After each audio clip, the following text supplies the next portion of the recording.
உங்கள் இல்லங்களில் வந்து உங்கள் உள்ளங்களை உயிர்ப்பிப்பது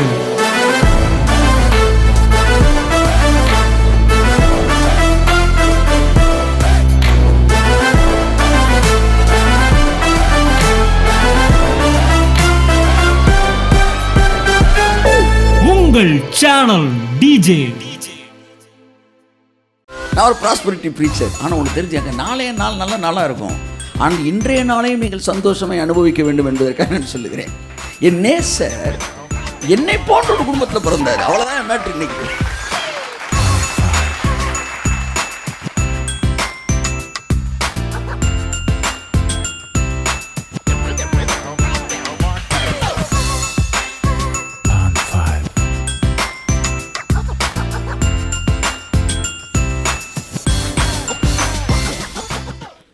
லூக்கா 2ஆம் அதிகாரம் 22ஆம் வசனம். 22, 23, 24.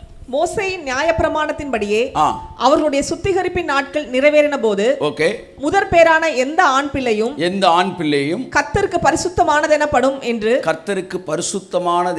என்று கர்த்தருடைய நியாயப்பிரமாணத்தில் எழுதியிருக்கிறபடி அவரை கர்த்தருக்கென்று ஒப்பு கொடுக்கவும் கர்த்தருடைய நியாயப்பிரமாணத்தில் சொல்லியிருக்கிறபடி ஒரு ஜோடு காட்டுப்புறாவையாவது 2 புறா குஞ்சுகளையாவது பலியாக செலுத்தவும் அவரை எருசலேமுக்கு கொண்டு போனார்கள். எருசலேமுக்கு கொண்டு போயிருக்காங்க. எதை பலியா செலுத்துறதுக்கு? ஒரு ஜோடி காட்டுப்புறாவை பலியாய் செலுத்துவதற்கு. ஸோ முதல் பிள்ளை பிறந்தவன்னா மூத்த பிள்ளை பரிசுத்தமாக்குவதற்கு அந்த சுத்திகரிப்பு நாட்கள் முடிந்த பிறகு அந்த பெற்றோர்கள் கொண்டு போய் பலி செலுத்தணுன்றது நியாயப்பிரமாணத்தில் மோசேயினால் எழுதப்பட்டது. இது எங்கே தெளிவாக இருக்குன்னா, லேவியராகம் 12ஆம் அதிகாரத்தில் 6ஆம் வசனம் 7ஆம் வசனம் 8ஆம் வசனத்தில் தெளிவாக இருக்கிறது. பணக்காரங்கன்னா எதை கொடுக்கணும், ஏழைனா எதை கொடுக்கணும் இருக்கு. இப்போ இந்த அம்மா கொடுத்ததை வச்சு இந்த அம்மா பணக்காரங்களா ஏழையான்னு நம்ம தெரிஞ்சுக்கலாம். இன்னொரு கன்ஃபர்மேஷன் வாசிப்போம். அவள் ஆண் பிள்ளையாவது பெண் பிள்ளையாவது பெற்றதற்காக அவளுடைய சுத்திகரிப்பின் நாட்கள் நிறைவேறின பின்பு அவள் ஒரு வயதான ஆட்டுக்குட்டியை ஒரு வருஷமான ஆட்டுக்குட்டியை சர்வாங்க தகன பலியாகவும் ஒரு புறா குஞ்சையாவது காட்டுப்புறாவையாவது பாவ நிவாரண பலியாகவும் சர்வாங்க தகன பலிக்கு ஒரு ஆட்டுக்குட்டி, பாவ நிவாரண பலிக்கு ஒரு ஜோடி புறா ஆசரிப்பு கூடார வாசலில் ஆசாரியன் இடத்திற்கு கொண்டு வர கடவுள். இதுதான் ஒரு ஆட்டுக்குட்டி கொண்டு வரணும், புறா குஞ்சு கொண்டு வரணும். இதெல்லாம் கொண்டு வந்து தான் அந்த பிள்ளைக்கு நான் என்ன செய்யணும், பலி செலுத்தணும். கர்த்தர் நல்லவர் சார். ஆமென். ஆனால் வாசிங்க தொடர்ந்து. அதை அவன் கர்த்தருடைய சந்நிதியில் பலியிட்டு அவளுக்காக பாவ நிவர்த்தி செய்வானாக. அடுத்து அப்பொழுது அவள் தன் உதிர ஊரலின் தீட்டு நீங்கி சுத்தமாவாள். ஓகே. அடுத்து இது ஆண் பிள்ளையாவது பெண் பிள்ளையாவது பெற்றவளை குறித்த பிரமாணம். ஆட்டுக்குட்டியை கொண்டு வர அவளுக்கு சக்தி இல்லாதிருந்தால், எல்லாம் சொல்லுங்க, அது இல்லை முக்கியமான வார்த்தை. எல்லாம் சொல்லுங்க, சக்தி இல்லாத ஒரு குடும்பத்தில் என் ரட்சகர் பிறந்தார். ஒரு ஆட்டுக்குட்டியை கொடுப்பதற்கு மோசே சொல்கிறான், சக்தி இல்லாட்டி, அதுக்கு கூட உனக்கு பணம் இல்லாட்டி, அதாவது if you are below the normal, அதாவது என்ன சொல்ல, அந்த பொருளாதாரத்தில் வறுமை கோட்டிற்கு கீழே இருப்பின்னா நீ ஆட்டுக்குட்டியை கொண்டு வர வேணாம். ஒரு அடுத்த ஆப்ஷன் சொல்கிறான், வாசிங்க. 2 காட்டுப்புறாக்களையாவது 2 புறா குஞ்சுகளையாவது ஒன்றை சர்வாங்க தகன பலியாகவும், பார்த்தீங்களா, ஒன்று சர்வாங்க தகன பலியாகவும் மற்றொன்றை பாவ நிவாரண பலியாகவும் கொண்டு வர கடவுள். இது ஏழைகளுக்குரிய ரூட்டு.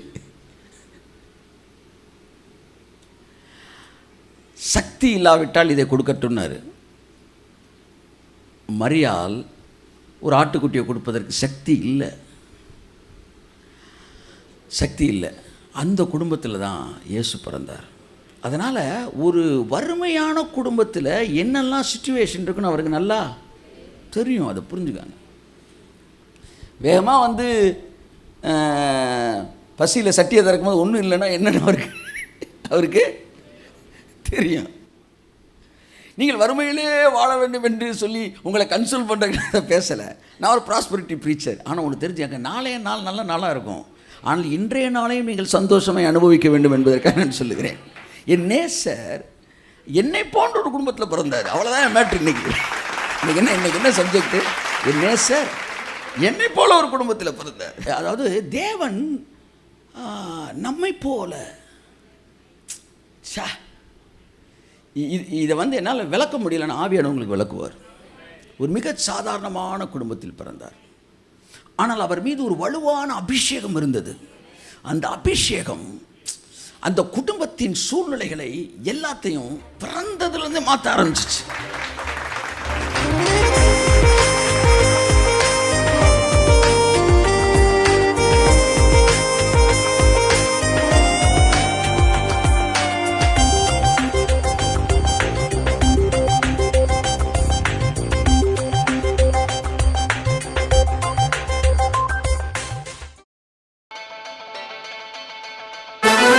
உங்கள் இல்லங்களில் வந்து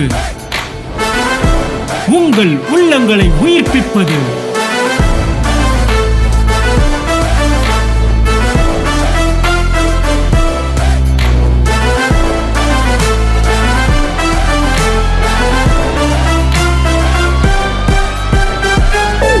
உங்கள் சேனல் டிஜே.